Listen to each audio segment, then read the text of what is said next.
summer and has evolved into a sci-fi universe. We have a roguelike video game, and we have a Web3 platform. We recently went through a full-blown questing season. We built our own questing in-house. Zach and I have talked a lot. He wants to take over our in-house development, but we've tried it all. We did a play to airdrop, lots of questing, and excited to chat about that with everyone here today. Cool. So my name is Joseph. I'm the CEO of Salvay. We're a Web3 game studio. We build video games for clients as a service, and have a few internal projects that we're incubating as well. Worked with a lot of companies trying to advise them as they kind of go to market and try and bring on users for their games. I actually got the Wanderers airdrop, but I'm interested to learn more about your experience with the airdrop and all that. Thank you. Hi everybody, my name is Dr. Adel Elmessiry. I have a Ph.D. in AI, machine learning, and Rust networks. Rust networks became DLT, became blockchain, and the rest is history. So I had the privilege of being at the birthplace of a bunch of chains and help design architect a lot of Lexus around there, and have my name on the IP for them. I published a ton of papers, and also an LP in a bunch of funds, including the Tim Draper, as well as have my own venture builder in Nashville, Tennessee. My track record is 3 successful exits. One is a unicorn, 2 flops, and a dozen in flight. I work in the AI, blockchain, gaming, healthcare. It was Nashville, I have to be in healthcare. And I'm here to tell you more about Lussaio, which is virtuals for gaming. It's a whole platform for co-creation that helps you come out, meet other people like you, and have all the toolings and the financing to get you through so that you can enjoy your games that you create, complete with your ecosystem and with AI agents. We shall know soon. Awesome. And we'll ask you each kind of a version of the same question. Jenna, to start with you, have already launched Wander Token. What did you wish you knew about questing, about user acquisition in Web3 going into that launch? And how are you kind of adapting post-token launch to meet the needs of an already live project? Well, that is quite a loaded question. I think what we have learned is the attention of the audience in Web3 is very short. And our play to airdrop questing season 1, which led to the first drop of WanderCoin, we announced it, I would say, in like late July, and the first drop didn't happen until January. So the length of time for that questing season was a bit too long for the attention span of everyone. So I think it's important to be super methodical and have, knowing the attention span of the audience, do a few key initiatives and events and not let it drag on and be open-ended the way we had it. Yeah, I'll speak on behalf of some of my clients here. I think one of the big things I hear from them is after they do like a questing or play to airdrop campaign is they typically regret giving away too much token. You know, you really want to be kind of stingy with the amount you give away for free, because this just increases sell pressure for your token, and that's something you need to offset by either marketing, getting people to come in to buy, or buying yourself or some other mechanism. So you just got to be careful really with the tokenomics when you're doing a play to airdrop campaign. And if the more you can offset the sell pressure immediately, like distribute it over time, or whatever you think might be beneficial. But yeah, that's the biggest takeaway for me. So I agree with Jenna and with Joseph here, and we go about it a little bit differently. We are all gamers at heart, and what gamers really want is not to get tokens, but to actually get good games that they can enjoy and can play in. So in our view, what keeps you interested is having your game mechanics done correctly and having the help for you to get those. Then tokens become a natural extension of what you are trying to do. That's number one. And number two is, okay, you got tokens, what's next? You need to have a place where you can exchange your in-game assets. You need to have a place where there is other utility that gets on top of it. For example, we allow you to rent your items to other players to make extra money. So you can't have just one aspect of it. You have to have the entire elephant in the room described so that you would have a really nice game and have that retention power for the gamers. Because you're right, gamers will just pick up the coins or leave because they are bored. So we have to keep them in by creating one heck of a good game for them to play, and then the economy smoothens itself through. Amazing. And Dr. Adel, how do you think about building UA tools for content creators on top of the Lussa platform versus your own direct UA for the game itself? How does that vary in terms of your strategy? That's core to our strategy. So basically, the reason that we've been building for 3 years is that we wanted to drink our own Kool-Aid. So we are coming up with our own game using our own platform that we can show how it is being done. And in the system, you're not only going to use our own tools that will make us have a successful game out there, our own AI agents, but from day one, when you come to the system to create your own game, you are greeted with AI agents that help you with the narrative, helps you create your logo for the game, screenshots, all of that stuff. So you get help from day one. And then on top of that, we allow a marketplace for the other users in there, whether you are just creating skins, or you are a music composer, or you simply want to come and be a community manager for the game, you can join those and then come in and help and get rewarded for doing that. So monetization exists underneath as a layer, just like in a normal economy. You do a good job, you get paid. You can't just get paid without doing a good job. Awesome. Joseph, how have you seen more enterprise, better funded clients who you work with adapt their product to embed UA versus how do you think about helping less well-funded clients get scrappy on UA tactics like Telegram as a good example? Good questions. So we typically work with smaller studios and indie game studios, and they've tried a variety of things. Played airdrop campaigns when that was the meta. One of them created an AI agent chatbot as well, but I don't think that drove a lot of value for them. It's more like most of you probably see in your Twitter feed. It's just a lot of slop. But Telegram games are interesting. The fact that you can create a flywheel by putting a bot into a group and having people reshare that bot across bigger and bigger groups. If you can set up something like that, there's a lot of value there, especially for casino games and social games and gambling. I haven't seen too many profitable, strong revenue generating games on Telegram, aside from gambling and casino games, but I'm always happy to be surprised there. It's particularly because it's just HTML games right in Telegram, and you can't really, have any more powerful game engines except for maybe with Yum and the cloud streaming directly into Telegram. But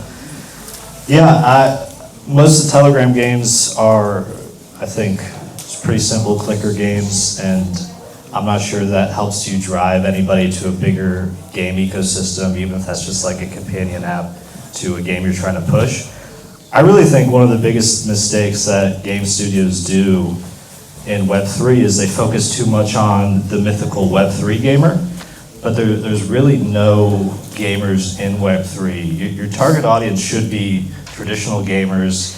I recommend if you want users to go list your game on like a web gaming platform like Crazy Games or Pokey, you can instantly get tens of thousands of players and lots of player liquidity by listing on there and integrating their SDKs, rather than thinking the only way to do it is to give away free token in like a play to airdrop campaign. I could jump in on that too. As a game and a Web3 platform, questing platform that did a play to airdrop, we did a play to airdrop. Our game is a roguelike game, and the market is not Web3 gamers. So we used our play to airdrop and questing as our only UA tool along with crypto Twitter. We had 100,000 unique wallets. They don't convert into actual gamers. We had maybe 7,000 people play the actual game during this. I think now we're at the point in time where all of our UA efforts for the game we have to go back to like traditional UA, I think, a little bit, and really dig into what will work for a roguelike game on Epic and really double down on that, because, you know, even if you get the Web3 players, the retention and ROI is not going to be there, so we are definitely here to find that path. I'm just curious, so is this a Unity game, and how do you guys monetize? Is it free to play?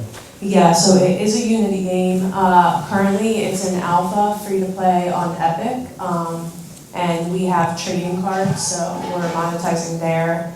We have a battle pass coming up soon, but we are looking into reassessing.